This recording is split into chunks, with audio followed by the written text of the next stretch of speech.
একদা হজরত মরিয়ম আলাইহিসসালাম তার পুত্র হজরত ঈসা আলাইহিসসালামকে বললেন, হে বৎস, আমার কিছু ফল খেতে ইচ্ছা করছে, আমার জন্য কিছু ফলমূল নিয়ে এসো।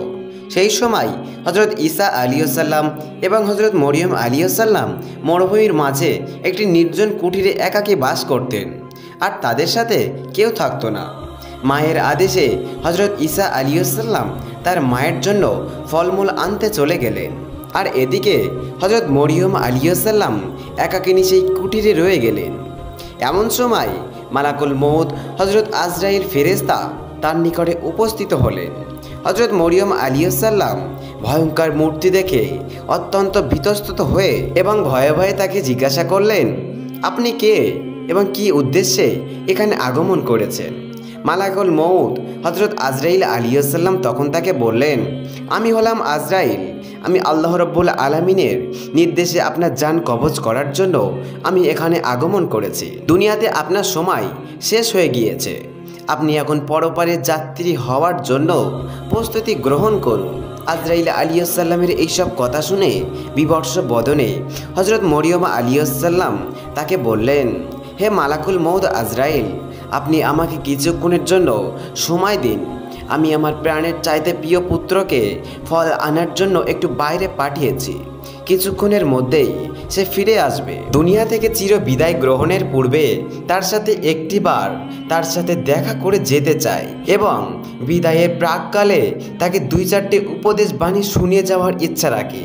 এতএব সে ফিরে আসুক, এরপর আপনি না হয় আমার জান কবজ করবেন। মালাকুল মউত হজরত আজরাইল আলাইহিসসালাম তাকে বললেন, হে ঈসার জননী, আমি এই কাজে এক মুহূর্ত বিলম্ব করার সাধ্য নেই। আল্লাহ রাব্বুল আলামিন প্রত্যেকটি প্রাণীর মৃত্যুর জন্য একটি সুনির্ধারিত সময় নির্ধারণ করে দিয়েছেন, আর সেই সময়ের মাঝেই তাকে মৃত্যুবরণ করতে হবে। এর মাঝে একটু সময় এগিয়ে দেওয়া বা একটু সময় পিছিয়ে দেওয়া কোনোটাই আমার ক্ষমতাহীন নয়। আল্লাহ রাব্বুল আলামিনের এই ঘোষণা অনুসারে আমাকে এখনই আপনার জান কবজ করতে হবে। আজরাইল আলাইহিসসালামের কথাগুলো শুনে হজরত মরিয়ম আলাইহিসসালাম তখন বলে উঠলেন, আমি মৃত্যুকে ভয় করি না এবং আমি আল্লাহ রাব্বুল আলামিনের আদেশ অভঙ্গকারীও নই, কিন্তু দুঃখের বিষয় এই যে শেষ মুহূর্তে পুত্রকে একটি কথা বলে যেতে পারলাম না এবং তাকে একটিবার দেখে যেতে পারলাম না। যাই হোক, আল্লাহ রাব্বুল আলামিন যা কিছু করেন তার সব কিছুই তার বান্দার মঙ্গলের জন্যই করে থাকেন।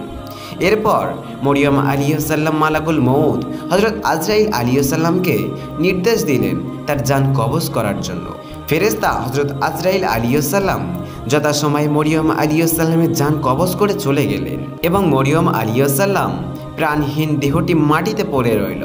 কিছুক্ষণ পর হজরত ঈসা আলাইহিসসালাম বন থেকে ফলমূল সংগ্রহ করে সে যখন বাড়িতে ফিরল এবং সে যখন দেখল তার জননী শহীদ রয়েছেন, তিনি ভাবলেন হয়তো তার জননী ঘুমিয়ে রয়েছেন। এই জন্য তার পুত্র হজরত ঈসা আলাইহিসসালাম তাকে আর বিরক্ত করলেন না। তারপরে অনেকক্ষণ যাবৎ তার মা কোনো সাড়া শব্দ না দেওয়ায় হজরত ঈসা আলাইহিসসালাম তার জননীকে একটু নাড়া দিলেন। তারপর ঈসা আলাইহিসসালাম দেখতে পেলেন তার জননী পবিত্র আত্মা মুবারক ত্যাগ করে চলে গিয়েছেন। হজরত ঈসা আলাইহিসসালাম তার জননীর এইরূপ হঠাৎ মৃত্যুবরণের অত্যন্ত অধৈর্য হয়ে পড়লেন। তিনি তার মাতার সুখে দুঃখে কাঁদতে লাগলেন। তার এই করুণ কান্দন দেখে পশু পাখিও কেঁদে অকুল হয়ে পড়ল। তারপরে এই সময় কিছুক্ষণ অতিবাহিত হয়ে যাওয়ার পরে হজরত ঈসা আলাইহিসসালাম তার মাতার দাফন কাফনের কাজে মনোনিবেশ করার প্রয়োজন মনে করলেন, কিন্তু তিনি এমন জায়গায় বসবাস করতেন যেখানে দূর দূরান্তে কোনো মানুষ বসবাস করতেন না। তাই তিনি তার মাতার দাফন কাফনের কাজে সাহায্যের জন্য প্রতিপায় অনুসন্ধানে নিমিত্তে বেরিয়ে পড়লেন। কিছুদূর যাওয়ার পর কয়েকজন লোকের সাথে তার সাক্ষাৎ হলো। তারা তার নিকটে আসছিল। তিনি তাদের কাছে তার মাতার মৃত্যুর ঘটনাটি খুলে বললেন এবং তাদেরকে বললেন, আমার মায়ের দাফন কার্যের জন্য একটু সাহায্য করুন। তারা তখন হজরত ঈসা আলাইহিসসালামের কথা শুনে বললেন, হে আল্লাহর নবী, আমরা মূলত মানুষ নই, আমরা হলাম মূলত আল্লাহ রাব্বুল আলামিনের ফেরেশতা। আমরা আপনার মাতার এই দাফন ও কাফনের কাজের জন্যই অংশগ্রহণ করার জন্য বেহেশত থেকে এসেছি এবং আমরা হজরত মরিয়ম আলাইহিসসালামের দাফন ও কাফনের সুগন্ধি কাপড় আমরা এই বেহেশত থেকে নিয়ে এসেছি। এতপর হজরত ঈসা আলাইহিসসালাম ফেরেশতাগণকে নিয়ে তার মাতার দাফন ও কাফনের কাজ সম্পূর্ণ করলেন। দাফন ও কাফনের পরে হজরত ঈসা আলাইহিসসালাম আল্লাহ রাব্বুল আলামিনের দরবারে ফরিয়াদ করল, হে মহান প্রভু, তুমি তো আমার মৃত মানুষকে জীবিত করার ক্ষমতা দিয়েছো। আমার ইচ্ছা হচ্ছে আমার মৃত জননীকে জীবিত করে তাকে 2-4টি কথা জিজ্ঞাসা করি। আল্লাহ রাব্বুল আলামিন হজরত ঈসা আলাইহিসসালামকে এই ব্যাপারে অনুমতি প্রদান করলেন। এতএব হজরত ঈসা আলাইহিসসালাম তার মাতার কবরের সামনে দাঁড়িয়ে বললেন, হে আমার মাতা, আপনি আল্লাহ রাব্বুল আলামিনের হুকুমে জীবিত হয়ে যান। আর সাথে সাথে হজরত মরিয়ম আলাইহিসসালাম জীবিত হয়ে গেলেন। এতপর হজরত ঈসা আলাইহিসসালাম তার জননী হজরত মরিয়ম আলাইহিসসালামের নিকটে জিজ্ঞাসা করলেন, হে আমার জননী, দুনিয়াতে কোন সময়টি আপনার কাছে সবথেকে দুঃখজনক মনে হয়েছিল? হজরত মরিয়ম আলাইহিসসালাম বললেন, হে বৎস, জান কবজের সময়টি আমার কাছে সবথেকে দুঃখজনক ও কষ্টকর মনে হয়েছিল। এতপর আল্লাহ রাব্বুল আলামিনের হুকুমে হজরত মরিয়ম আলাইহিসসালাম আবারও চলে গেলেন। মাতার ইন্তেকালের পর হজরত ঈসা আলাইহিসসালাম বাইতুল মুকাদ্দাসে ফিরে আসলেন। বাইতুল মুকাদ্দাসে কিছুদিন অতিবাহিত হয়ে যাওয়ার পরে আল্লাহ রাব্বুল আলামিন ওহী নাজির করলেন এবং তাকে নতুন শরিয়ত ও ইনজিল কিতাব দান করলেন। আল্লাহ রাব্বুল আলামিন তাকে আদেশ করলেন, হে ঈসা, তুমি তোমার নতুন শরিয়ত ও এই কিতাব অনুযায়ী মানুষকে দ্বীনের পথে আহ্বান করতে থাকো। আল্লাহ রাব্বুল আলামিনের এই আদেশ মোতাবেক একদিন হজরত ঈসা আলাইহিসসালাম জনসমাবেশে উপস্থিত হয়ে বললেন, হে আল্লাহ তাআলার বান্দারা, পূর্ববর্তী বিধান অনুসারে আমার নিকট নতুন কিতাব ও শরিয়ত নাজিল হয়েছে। এতএব তোমরা এখন থেকে পুরাতন কিতাবের হুকুম বর্জন করে নতুন কিতাবের অনুসারে জীবন যাপন করার অঙ্গীকার গ্রহণ করো। হজরত ঈসা আলাইহিসসালামের মুখে এসব কথা শুনে মাত্র ইহুদিরাও ও বনি ইসরায়েলের জনগণ রাগান্বিত হয়ে গেল। তারা বলল, এ যাবৎ আমরা তোমাকে অত্যন্ত ভালো মানুষ হিসাবে মনে করতাম, আর এই সুযোগে তুমি আমাদের পূর্বপুরুষের ধর্ম নষ্ট করার পরিকল্পনা গ্রহণ করেছো। নিজে একটি শরিয়ত তৈরি করে আর সেই শরিয়তকে আমাদের উপর চাপিয়ে দেওয়ার চেষ্টায় মেতে উঠেছ। আমরা তোমার এই ষড়যন্ত্র ও পরিকল্পনা কোনোদিনই সার্থক হতে দেব না। তুমি যদি এই ষড়যন্ত্র এবং পরিকল্পনার ত্যাগ না করো, তাহলে আমরা তোমাকে হত্যা করতে বাধ্য হব। তখন হযরত ঈসা আলাইহিসসালাম তাদেরকে বললেন, তোমরা আমাকে হত্যা করার ভয় দেখাচ্ছ? এটি আমার নিকট একটি তুচ্ছ ব্যাপার। আমি আল্লাহ রাব্বুল আলামিনের একজন খাস বান্দা এবং নবী। সেই হিসাবে আল্লাহ রাব্বুল আলামিন নির্দেশ অনুসারে জাতিকে দ্বীনের পথে আহ্বান করা এবং তাদেরকে হেদায়েত করা এটা আমার একান্তই দায়িত্ব। অতএব আমি তোমাদের এই পথ গ্রহণের জন্য বিশেষভাবে অনুরোধ জানাচ্ছি। পূর্ণতায় তোমাদের উপর সেই রূপ আযাব নাজিল হবে যে রূপ ইতিপূর্বেই উম্মতের উপর নাজিল হয়েছিল।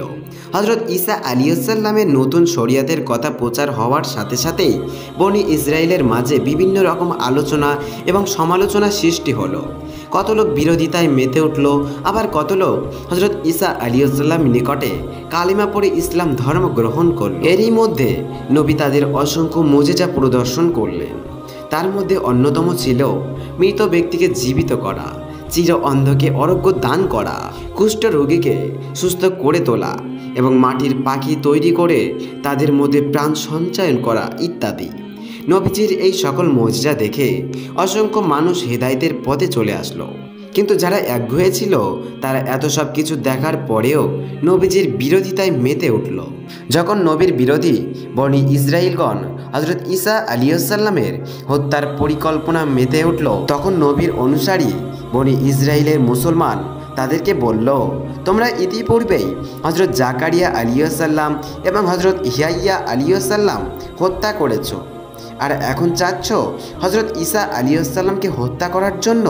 এটি জাতির জন্য একটি বিপজ্জনক ও ভয়ানক তৎপরতা, আর তোমরা এই তৎপরতা ও পরিকল্পনা থেকে ফিরে এসো। হযরত ঈসা আলাইহিসসালামের অবশ্যই আল্লাহ রাব্বুল আলামিনের একজন খাস বান্দা ও নবী। তিনি তোমাদেরকে যে সকল মুজিজা দেখিয়েছেন এগুলো তার নবী হওয়ার প্রমাণের জন্য যথেষ্ট।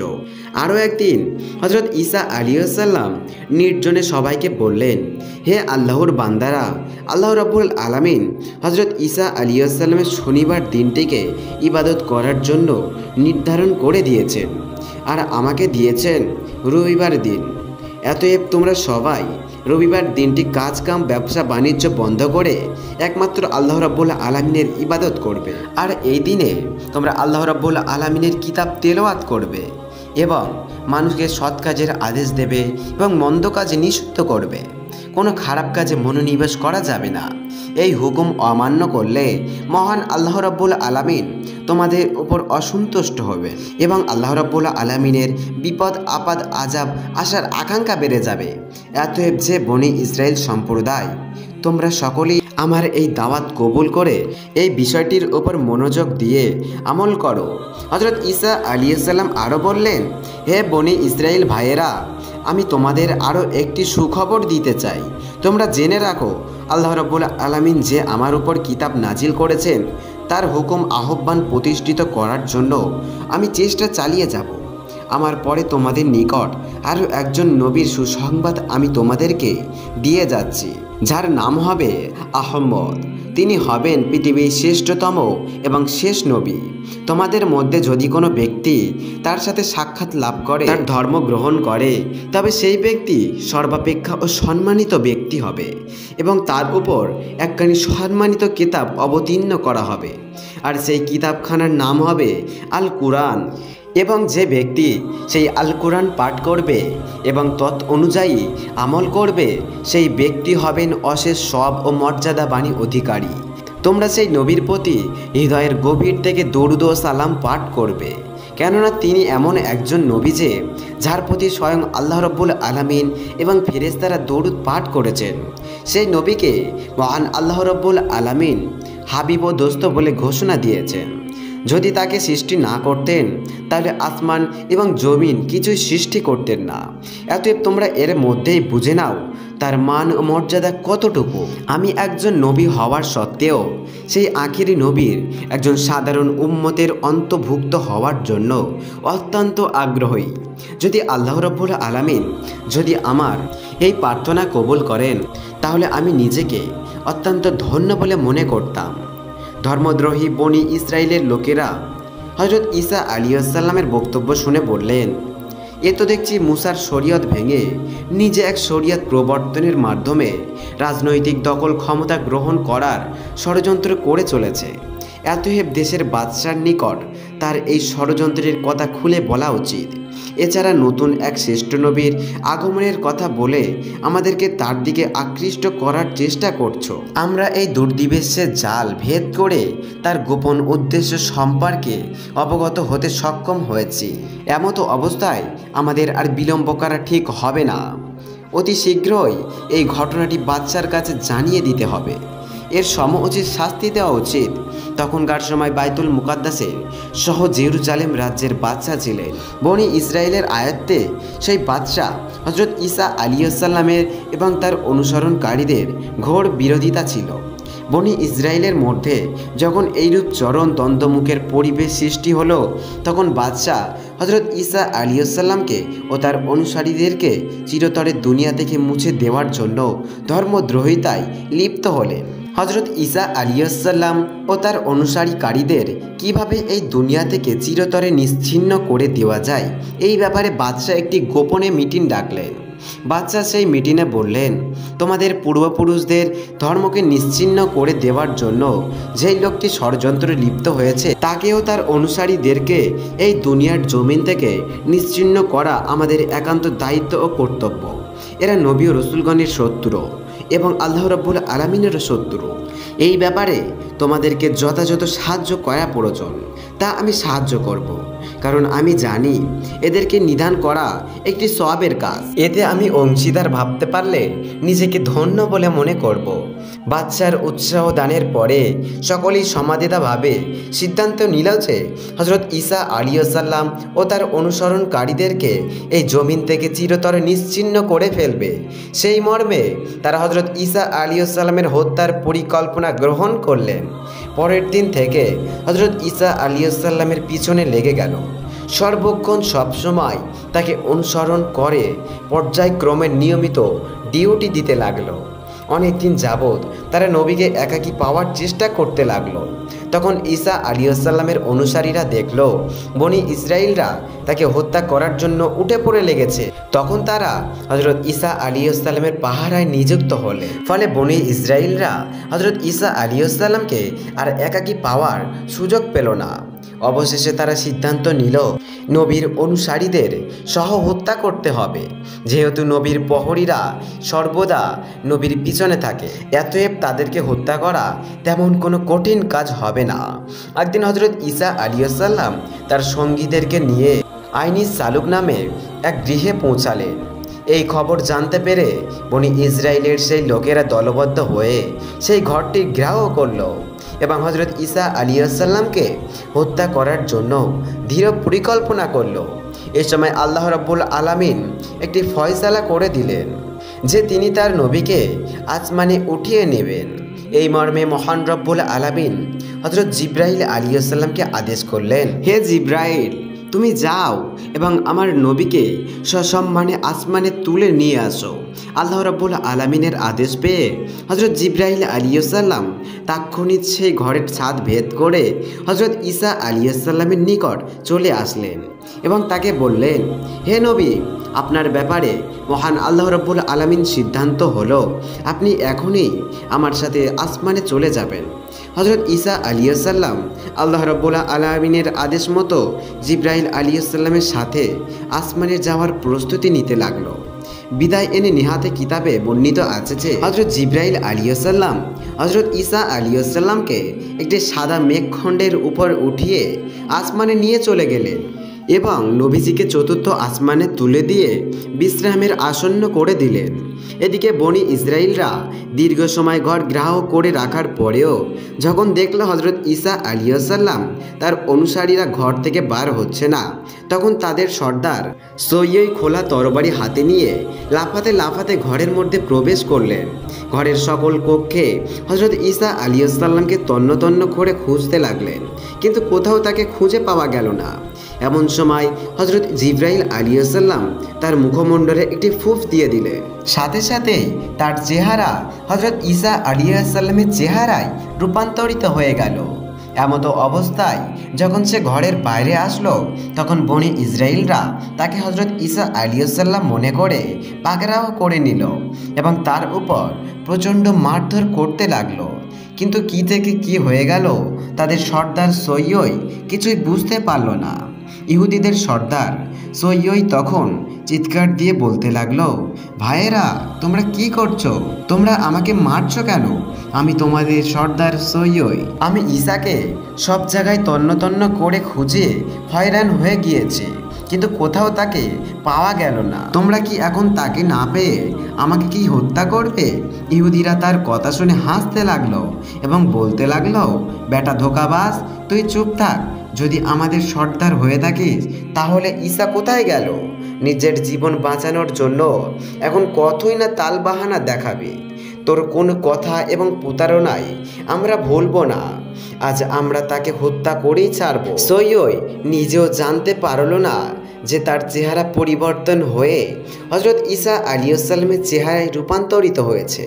তাই সে চিৎকার করে আবারও বলতে লাগলো, ভাইয়েরা, তোমরা ভুল করে আমাকে আক্রমণ করছো। তোমাদেরকে নিয়ে আমি যাকে হত্যা করার জন্য এখানে এসেছিলাম তাকে এই ঘরের মধ্যে কোথাও পেলাম না। মনে হয় সে একজন জাদুকর, তাই হয়তো সে সকলের চোখে ধুলা দিয়ে পালিয়েছে। কিন্তু কে শোনে কার কথা? ইহুদিরা তার সর্দারের কাছে কিছুক্ষণ অপ্রার্থন ও নির্যাতন ও মারধর করতে লাগলো। এতবার তাকে শুলে চড়ানোর সমস্ত ব্যবস্থা করে ফেলল। ইহুদি সর্দার সইয়ই যখন বুঝতে পারল যে জনগণ তাকে শুলে চড়ানোর জন্য সম্পূর্ণভাবে প্রস্তুত রয়েছে, তখন সে চিৎকার করে বলতে লাগলো, হে বনি ইসরাইল ভাইরা, আমি খোদার কসম খেয়ে বলছি, আমি তোমাদের সর্দার সইয়ই। আমার চেহারায় যে পরিবর্তন ঘটেছে তা আমার জানা নাই। যদি তোমরা আমাকে অন্যরকম দেখে থাকো তবে আমার মনে হয় এটা হযরত ঈসা আলাইহিসসালামের খোদার কৃতি। আমার মনে হয় হযরত ঈসা আলাইহিসসালাম আল্লাহ রাব্বুল আলামিনের একজন সঠিক নবী ছিলেন। আল্লাহ রাব্বুল আলামিন তাকে নিরাপদ রাখার জন্য তাই হয়তো কোনো কুদরতি খেলা খেলিয়েছে। সৈয়দ যখন হজরত ঈসা আলাইহিসসালামকে সঠিক নবী বলে মুক্তি পেশ করলো, তখন বনি ইসরায়েলরা আরও ক্ষিপ্ত রাগান্বিত হয়ে গেল এবং তারা কাল বিলম্ব না করে তাদের সর্দার সৈয়দকে তখনই শুলে চড়িয়ে দিল। ইহুদি সর্দার শুলের মধ্যে বাঁচাও বাঁচাও বলে চিৎকার করতে লাগলো, কিন্তু কে শুনে কার কথা। তারা তাকে শুলে চড়িয়ে তার প্রাণবায়ু নিভিয়ে দিল এবং এই দৃশ্য দেখার জন্য সেখানে অনেক জনগণ একসাথে জামায়াত হয়েছিল। যখন ইহুদি সর্দারকে শুলের বিদ্ধ করে হত্যা করা হলো, তখন অধিকাংশ লোকের মনে হচ্ছিল যে এটা হজরত ঈসা আলাইহিসসালাম নয়, বরং এটা ইহুদি সর্দার সৈয়দ। আবার কিছু কিছু ইহুদি মনে করতে লাগলো যে না, তারা খোদ ঈসা নবীকেই হত্যা করেছে। তখন তাদের নিজেদের মধ্যে ভীষণ বিবাদ ও তলোয়ারবাজি আরম্ভ হলো। অধিকাংশ মানুষ বিমর্ষ হয়ে পড়ল। কেউ কেউ বলতে লাগলো তারা সৈয়দকে হত্যা করেছে, আবার কেউ কেউ বলতে লাগলো তারা হজরত ঈসা আলাইহিসসালামকে হত্যা করেছে। এটা ছিল মহান রব্বুল আলামিনের একটি লীলা খেলা। এ অবস্থা দর্শন করে হজরত ঈসা আলাইহিসসালামের অনুপস্থিতিতে তারা তাদের ভুল বুঝতে পেরে তারা তাদের ঈমান আনলো এবং কলেমা পাঠ করে হজরত ঈসা আলাইহিসসালামের শরীয়তের উপর জীবনযাপন করার জন্য অঙ্গীকার গ্রহণ করল। কিন্তু হজরত ঈসা আলাইহিসসালাম এখন কোথায় আছেন তার প্রকৃত সম্পর্কে তারা সবাই চিন্তিত হয়ে পড়ল। অনেকেই তার অনুসন্ধানে ব্যস্ত হয়ে পড়ল, আবার অনেকেই নবীর খলিফার কাছ থেকে প্রকৃত অবস্থা জানতে চাইলেন। তারা তাদেরকে জানিয়ে দিলেন যে আল্লাহ রাব্বুল আলামিন তার নবীকে সসম্মানে চতুর্থ আসমানে উঠিয়ে নিয়েছেন। পরিবর্তিতে আল্লাহ রাব্বুল আলামিন পবিত্র কুরআন কারিমের মাধ্যমে হজরত ঈসা আলাইহিসসালামকে জীবিত অবস্থায় দুনিয়া থেকে তুলে নেওয়ার ঘটনাটি মানব জাতিকে জানিয়ে দিলেন। হাদিস শরীফে বর্ণিত আছে যে শেষ জামানায় পৃথিবীতে দাজ্জাল নামক একজন শক্তিশালী কাফিরের আবির্ভাব ঘটবে। সে চমক লাগানো কিছু দৃশ্য মানুষকে দেখাবে, তাদের মৃত পিতাকে জীবিত করে দেখাবে এবং আসমানকে বৃষ্টি বর্ষণ করতে বললে আসমান বৃষ্টি বর্ষণ করবে এবং জমিনকে ফসল উৎপন্ন করতে বললে জমিন ফসল উৎপন্ন করবে। আর দাজ্জালের এইসব কেরামতি দেখে অধিকাংশ মানুষই ঈমান নষ্ট করে তার প্রতি ঈমান নিয়ে আসবে এবং তাকে আল্লাহ বলে বিশ্বাস স্থাপন করতে থাকবে। দাজ্জালের ফিতনা যখন দুনিয়াতে চরম বৃদ্ধি ধারণ করবে, তখন আল্লাহ রাব্বুল আলামিন তাকে হত্যা করার জন্য হজরত ঈসা আলাইহিসসালামকে এই পৃথিবীতে প্রেরণ করবে। আর হজরত ঈসা আলাইহিসসালাম আর এই পৃথিবীতে পুনরায় যখন আসবেন, তখন আমাদের নবী হজরত মুহাম্মদ সাল্লাল্লাহু আলাইহি ওয়াসাল্লামের একজন উম্মত হয়ে আসবেন। এই পৃথিবীতে আগমনের পর হজরত ঈসা আলাইহিসসালাম দাজ্জালকে হত্যা করবেন এবং মুমিনদেরকে নিয়ে এই পৃথিবীতে একটি ইসলামিক রাষ্ট্র প্রতিষ্ঠিত করবেন। হাদিস শরীফে বর্ণিত আছে যে হজরত ঈসা আলাইহিসসালাম এই পৃথিবীতে পুনরায় আগমন করার পরে 40 বছর জীবন যাপন করবেন। এতপর তার ইন্তেকাল হবেন এবং তাকে রাসূলুল্লাহ সাল্লাল্লাহু আলাইহি ওয়াসাল্লামের রওজা মুবারকের পাশেই তাকে দাফন করা হবে। তো বন্ধুরা, এই ছিল হযরত ঈসা আলাইহিস সালামকে চতুর্থ আসমানে তুলে নেওয়ার একটি হাদিস কোরআনের ঘটনাটি আপনাদের কাছে কেমন লেগেছে অবশ্যই কমেন্ট করে জানাবেন। ভিডিওটি আপনাদের কাছে যদি বা ভালো লেগে থাকে তাহলে অবশ্যই ভিডিওতে একটা লাইক করবে এবং পাশাপাশি চ্যানেলটি সাবস্ক্রাইব করে রাখবে আমাদের চ্যানেলের ভিডিও সর্বপ্রথম পাওয়ার জন্য। তো আল্লাহ হাফেজ, দেখা হচ্ছে অন্য কোনো ভিডিওতে। সবাই ভালো থাকবেন এবং সুস্থ থাকবেন।